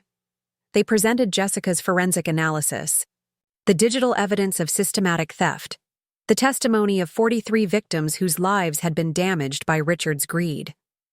But Pemberton countered every piece of evidence with suggestions about my motive, my influence, my ability to manipulate investigations through my corporate connections. "Consider the convenience," he told the jury during cross-examination of the FBI's lead investigator. Mrs. Blackwood inherits a company that happens to be auditing her husband's business. She discovers supposed irregularities at exactly the moment their divorce becomes contentious. She has the resources to hire the best forensic accountants, the influence to ensure investigations proceed in her favor, the connections to guarantee that evidence is interpreted in the most damaging possible light. The most dangerous moment came when Pemberton called Richard to testify in his own defense. I watched my husband of 40 years take the witness stand with the confident bearing of someone who'd spent decades convincing people that his version of reality was the only one that mattered. "Mr. Blackwood," Pemberton said, "please tell the jury about your marriage to Eleanor Hartwell." Richard's testimony was a masterpiece of emotional manipulation disguised as honest confession. He described me as someone he'd loved deeply but who'd become increasingly bitter and resentful as his business success grew beyond what she could understand or appreciate.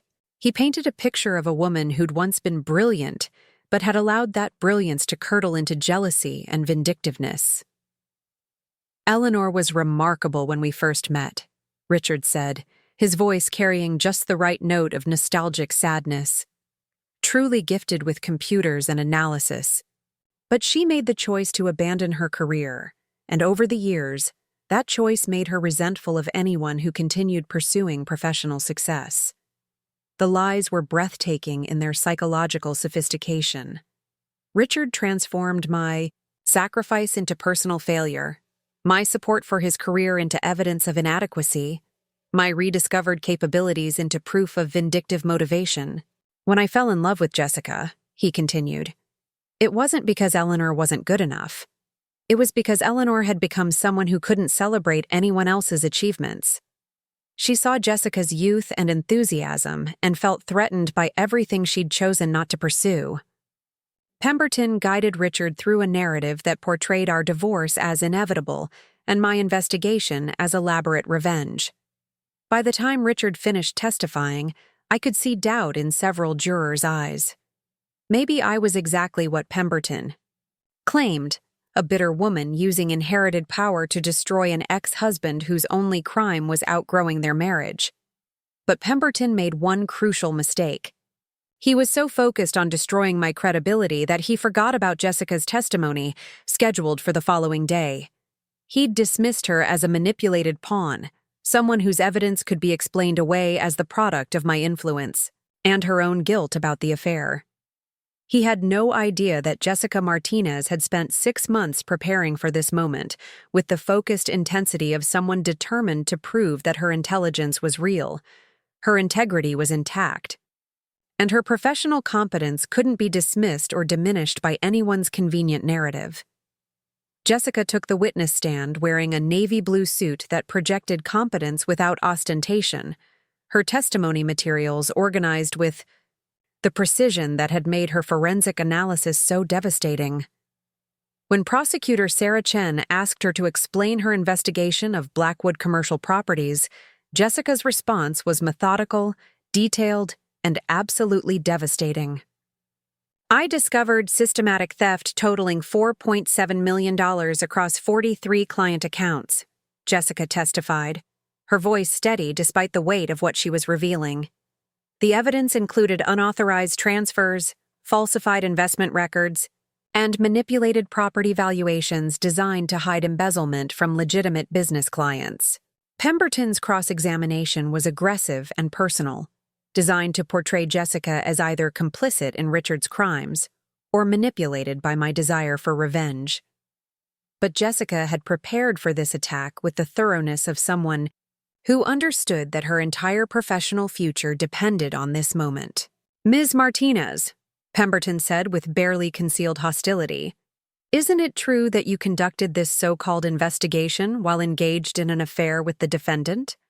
While living in an apartment he provided, driving a car he purchased, enjoying a lifestyle funded by the very activities you now claim were criminal?" "Yes," Jessica replied without hesitation. "And that personal relationship makes my professional findings more credible, not less. I had every reason to overlook evidence of criminal activity, every incentive to minimize or ignore what I was discovering. The fact that I documented Mr. Blackwood's crimes despite loving him demonstrates the overwhelming nature of the evidence, not bias against him." The answer was perfect. Honest about her compromised position while turning that compromise into evidence of professional integrity. Pemberton had tried to use Jessica's affair against her testimony, but she'd transformed her personal investment in Richard's innocence into proof of her investigative credibility. Furthermore, Jessica continued, my analysis was conducted using standard forensic accounting procedures and validated by independent experts. The evidence speaks for itself, regardless of my personal feelings about the defendant. By the time Jessica finished her testimony, Pemberton's strategy lay in ruins. He'd bet everything on portraying me as a vindictive ex-wife, but Jessica's professional competence and moral courage had demonstrated that Richard's crimes were real, documented, and devastating to innocent victims. The jury deliberated for less than 4 hours before returning guilty verdicts on all 27 counts of fraud, embezzlement, and money laundering. Richard was sentenced to 32 years in federal prison with full asset forfeiture to compensate his victims. As the judge read the sentence, I felt something I hadn't expected, not triumph but profound sadness for the waste of it all. Richard could have built something legitimate and lasting. Instead, he'd chosen easy money and systematic deception, destroying not only his victims' lives but his own future and any possibility of genuine happiness. The battle was over, but the real victory wasn't Richard's conviction. It was the discovery that both Jessica and I were far more capable than anyone, including ourselves, had ever imagined. 2 years after Richard's conviction, I stood in the renovated conference room of Innovate Solutions, watching Jessica present our quarterly results to a room full of investors who'd initially questioned whether a company led by a 64-year-old former housewife and a former secretary could compete in the cutthroat world of enterprise technology. The numbers on the screen told a story that would have been impossible to imagine when I first inherited Marcus's company. Revenue up 340%, client satisfaction at an industry-leading 97%, and a waiting list of Fortune 500 companies eager to work, with what Tech Weekly had dubbed the most innovative leadership team in enterprise software. Our client retention rate has remained above 95% for 18 consecutive months, Jessica reported, her voice carrying the confidence of someone who'd learned to trust her own expertise. More importantly, our client success metrics show average productivity improvements of 23% within the first year of implementation, with some clients reporting efficiency gains exceeding 40%. The transformation of Jessica Martinez from Richard's secretary to one of the most respected executives in Seattle's tech industry had been remarkable to witness. After Richard's trial, she'd thrown herself into building Innovate Solutions with the focused intensity of someone determined to prove that her capabilities were real, not dependent on anyone else's validation or approval. She'd completed an executive MBA program at the University of Washington while working full-time, published 3 papers on digital transformation strategy, and been featured on the cover of Business Week as one of America's rising tech leaders under 35. But more than her professional achievements, I'd watched Jessica develop something that reminded me of my own journey. The quiet confidence that comes from knowing your intelligence is genuine, your insights are valuable, and your success is earned rather than inherited or manipulated. The Blackwood case study continues to generate significant interest from potential clients, Jessica continued, clicking to a slide that showed our case study's download statistics.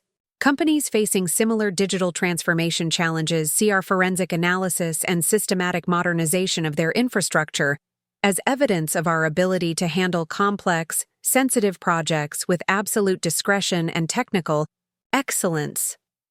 The irony was perfect. Richard's criminal enterprise had become our signature success story, proof that Innovate Solutions could take the most compromised, dysfunctional business systems and transform them into models of efficiency and transparency. We'd turned his legacy of fraud into our reputation for integrity, his pattern of deception into our promise of honest analysis. After the investor meeting, Jessica and I walked together through the Seattle waterfront, a ritual we'd established, for discussing the bigger picture beyond quarterly reports and strategic planning. The conversation had become our way of processing how dramatically our lives had changed, how completely we'd redefined ourselves from the women Richard had known and dismissed. "I got another offer yesterday," Jessica said as we watched ferries cross Elliott Bay toward islands where Richard had once planned to buy vacation property with his stolen millions. "Goldman Sachs wants me to head their West Coast technology investment division. The salary is substantial." I'd been expecting this conversation for months. Jessica's reputation had grown to the point where major financial firms were competing to recruit her, offering compensation packages that reflected her proven ability to identify technology opportunities and manage complex client relationships. "What? Did you tell them?" I asked, though I suspected I already knew the answer. "I told them I'd consider it if they were interested in hiring both of us," Jessica replied with a smile that suggested she'd found their reaction amusing. "Apparently, they're not quite ready for a leadership team that includes a 64-year-old CEO who learned strategic analysis through 40 years of marriage to a criminal." "Their loss," I said, meaning it completely. The partnership Jessica and I had developed over the past 2 years had proven more effective than either of us could have achieved individually. My experience and strategic thinking combined with her energy and technical knowledge had created something that neither traditional MBAs nor Silicon Valley wunderkinds seemed able to replicate. "Eleanor," Jessica said, her voice taking on the serious tone she used when discussing something that mattered deeply to her. "Do you ever regret it? The way everything happened, I mean.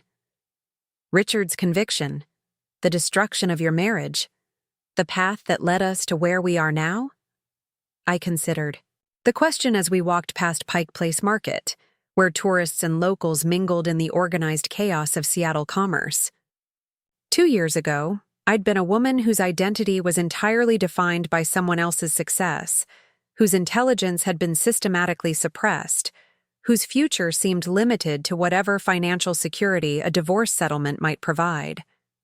Today, I was the CEO of a company worth $1.2 billion, recognized by industry publications as one of the most innovative leaders in enterprise technology. I'd testified before congressional committees about cybersecurity and digital infrastructure. I'd been invited to speak at Harvard Business School about strategic leadership in technology companies. Most importantly, I'd rediscovered capabilities. I'd forgotten I possessed and developed new skills I'd never imagined I could master. I regret that it took 40 years for me to remember who I was capable of being, I said finally. I regret that Richard spent decades stealing from innocent people instead of building something legitimate.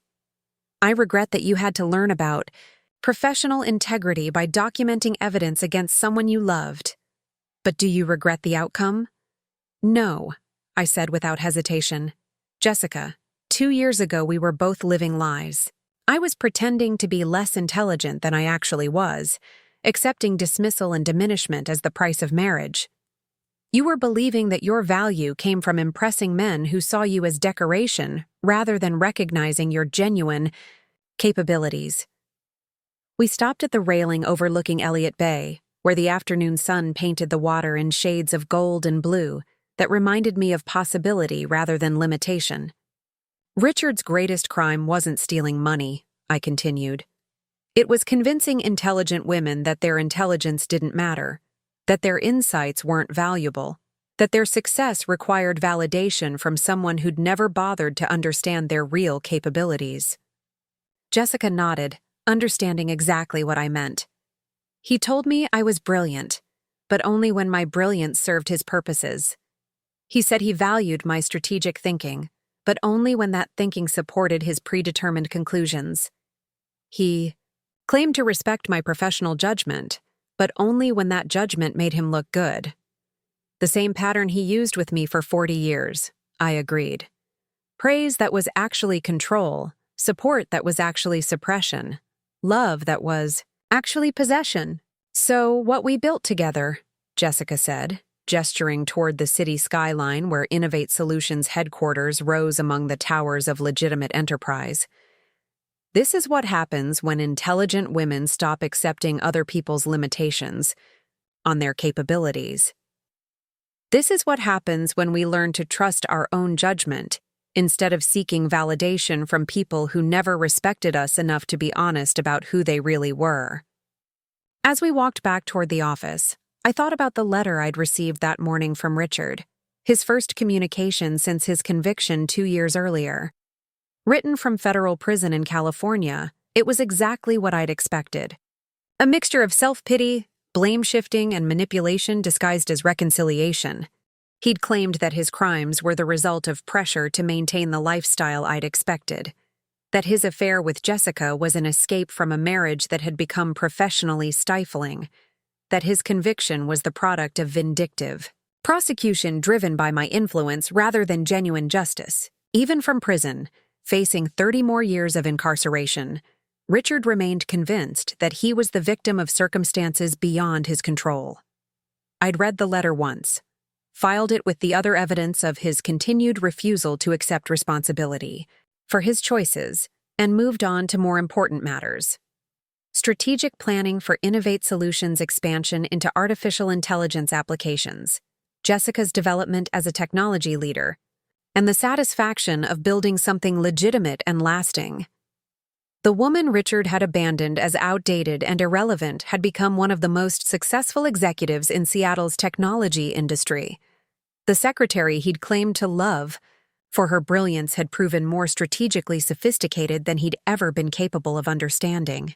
Together, we'd built something that neither of us could have achieved alone, powered by intelligence that had always been real, but had finally learned to trust itself. Richard had taught us both what we were capable of accomplishing when someone tried to make us smaller than we were. We'd learned the lesson perfectly, and we were never going back to being anyone's diminished version of ourselves. The students had become the teachers, and the classroom was now the entire technology industry, where our success served as proof. That intelligence, integrity, and hard work would always triumph over manipulation, deception, and the arrogant assumption that brilliant women could be controlled by men too insecure to recognize their own limitations. 3 years later, I received an invitation that would have been unimaginable during my 40 years as Richard's wife. Harvard Business School wanted me to deliver their annual keynote address on strategic leadership in crisis management. The irony wasn't lost on me that an institution Richard had always claimed was beyond my intellectual reach was now asking me to share insights with their most promising MBA candidates. Standing at the podium in Harvard's prestigious Burden Auditorium, looking out at an audience of 200 future business leaders, I felt a profound sense of completion that had nothing to do with revenge and everything to do with redemption. These young people, brilliant, ambitious, hungry for success, reminded me of who I'd once been before I learned to make myself smaller to accommodate someone else's ego. 5 years ago, I began, my voice carrying across the silent auditorium, with the confidence I'd developed through dozens of similar presentations. I was a 62-year-old woman whose husband left me for his secretary on the same day I inherited a technology company worth nearly $1 billion. Today, I want to talk to you about what I learned during the most transformative period of my life, and why the greatest strategic advantage you can possess isn't market analysis or financial modeling. It's the courage to trust your own intelligence, even when everyone around you suggests you shouldn't. In the front row, Jessica sat with her notebook open. Though by now she'd heard variations of this story dozens of times, she'd insisted on attending despite her busy schedule as Innovate Solutions president and COO, a role she'd grown into, with the natural ease of someone whose capabilities had finally found their proper scope. Beside her sat Dr. Rebecca Santiago, who'd become not just my chief operating officer, but one of my closest friends, someone who understood the unique challenges of building authentic success after decades of accepting artificial limitations. The conventional wisdom suggests that successful leadership requires either inherited advantages or gradual career advancement through traditional pathways, I continued, scanning faces that reflected the mix of skepticism and curiosity I learned to expect from academic audiences. But my experience suggests something different. that extraordinary circumstances can reveal extraordinary capabilities in people who've been systematically underestimated, including by themselves. I told them about the forensic analysis that revealed Richard's crimes, about Jessica's unwitting documentation of systematic fraud, about the complex psychological dynamics that allowed two intelligent women to be manipulated by someone whose primary talent was making others feel smaller than they actually were. But more importantly, I talked about the process of rediscovering capabilities that had been suppressed rather than destroyed, skills that had been dismissed rather than eliminated. The most dangerous lie we tell ourselves in business, I said, clicking to a slide that showed Innovate Solutions' growth trajectory over the past 5 years, is that intelligence has expiration dates, that innovation requires youth, that strategic thinking is the exclusive domain of people who've never experienced failure or doubt. The truth is exactly the opposite. The most valuable insights often come from people who've been forced to analyze their assumptions, question their limitations, and rebuild their understanding of what's possible. During the question and answer session, a young woman in the third row raised her hand with the determined expression of someone asking a question that mattered personally. Ms. Blackwood, what would you say to someone who feels like they've already made too many compromises, who worries that they've waited too long to pursue their real potential? The question hit me with unexpected force, carrying me back to those sleepless nights in my empty house after Richard's departure, when I'd wondered whether 40 years of suppressed ambition had permanently damaged my ability to think strategically or act decisively. I would say that compromise and delay are only permanent if you choose to make them permanent, I replied, speaking directly to her with the intensity of someone sharing a truth that had been hard-won through experience. At 62, I believed I was too old to learn new industries, too out of touch to understand modern technology, too damaged by decades of diminishment to compete with people who'd never doubted their own capabilities. Every one of those beliefs was wrong, but they felt absolutely true until I was forced to test them against reality. But how do you know if your capabilities are real or if you're just deluding yourself? She pressed, her voice carrying the vulnerability of someone who'd clearly wrestled with this question personally. You test them systematically and honestly, I said. You put yourself in situations where your actual performance matters more than your self-perception. You seek out people who will evaluate your work based on results rather than preconceptions. Most importantly, you stop asking permission to use your intelligence and start demonstrating it through consistent, measurable contributions. After the presentation, Jessica and I walked through Harvard Yard, past buildings where some of the world's most influential business leaders had learned the theoretical frameworks we'd been forced to develop through practical application. The autumn leaves created a carpet of gold and crimson beneath our feet, and I found myself thinking about cycles of death and renewal, about how the most beautiful transformations often required the complete destruction of what came before. You know what's funny? Jessica said as we passed a group of students engaged in heated debate about some complex case study. 5 years ago, I thought success meant impressing men like Richard, proving I was smart enough to deserve their attention and validation. Now I realize that kind of validation is worthless. It's based on someone else's limited understanding of intelligence rather than your own demonstrated capabilities. The most liberating realization, I agreed, is understanding that you don't need anyone's permission to be as intelligent as you actually are. We stopped in front of the library where I'd once dreamed of studying, back when I was young Eleanor Hartwell with revolutionary ideas about computer programming and unlimited faith in my own potential. That young woman had been forced underground for 40 years, but she'd never actually disappeared. She'd been waiting, developing patience and analytical depth, learning to read people and situations with the kind of precision that only comes from careful observation and systematic thinking. Eleanor, Jessica said, her voice taking on the thoughtful tone she used when processing something significant.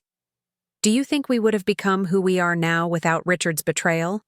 Would we have discovered these capabilities if we hadn't been forced to rebuild our lives from nothing? It was a question I'd considered many times, usually late at night when insomnia gave me too much time to analyze the strange mathematics of transformation and redemption. I think we would have remained intelligent women accepting artificial limitations, I said finally. We would have continued measuring our success by other people's standards, seeking validation from people who were fundamentally incapable of recognizing our real value. Richard's betrayal didn't create our capabilities. It just forced us to stop hiding them. 6 months later, Jessica accepted the Goldman Sachs offer after all, but only after negotiating terms that allowed her to maintain her partnership with Innovate Solutions and continue building the legacy we'd started together. Her farewell party was held in the same conference room where she'd first presented evidence of Richard's crimes, where she'd unknowingly begun the process of transforming herself from victim to victor. "This isn't goodbye," she said in her remarks to the assembled staff, her voice carrying the warmth of someone who'd found her professional family after years of searching.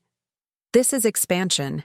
Everything we've built here, every principle we've established, every standard we've maintained, I'm taking all of it to Wall Street to show them what authentic leadership looks like."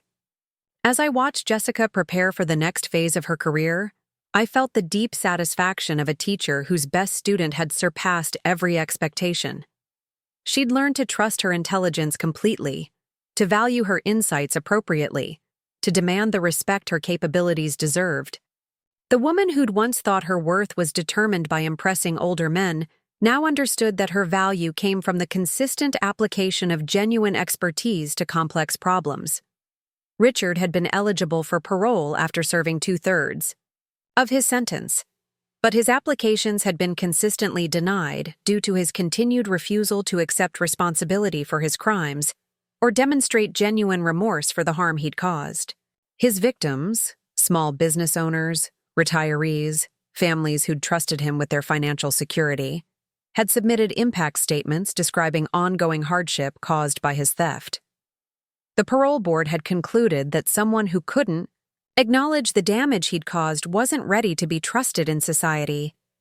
I'd moved on completely, building a life based on authentic achievement rather than reflected glory, genuine capabilities rather than borrowed status, real success rather than stolen wealth. The woman Richard had abandoned as outdated and irrelevant had become more successful than he'd ever dreamed of being, powered by intelligence that had always been real, but had finally learned to believe in itself. Sometimes, late at night in my downtown Seattle penthouse, I'd look out at the city lights and think about the strange journey that had brought me from abandoned wife to industry leader, from systematic diminishment to strategic mastery, from accepting limitations to demonstrating unlimited potential. The greatest victory wasn't Richard's conviction or even Innovate Solutions' success. The greatest victory was the simple, profound realization that I had never needed anyone's permission to be as intelligent, capable, and successful as I actually was. I just needed the courage to stop pretending I was less than I was and start demonstrating who I'd always been capable of becoming. The student had indeed become the teacher, but the most important lesson had been the one I'd taught myself. That it's never too late to remember who you really are, and it's never too early to start becoming who you're meant to be. Up next, you've got 2 more standout stories right on your screen. If this one hit the mark, you won't want to pass these up. Just click and check them out.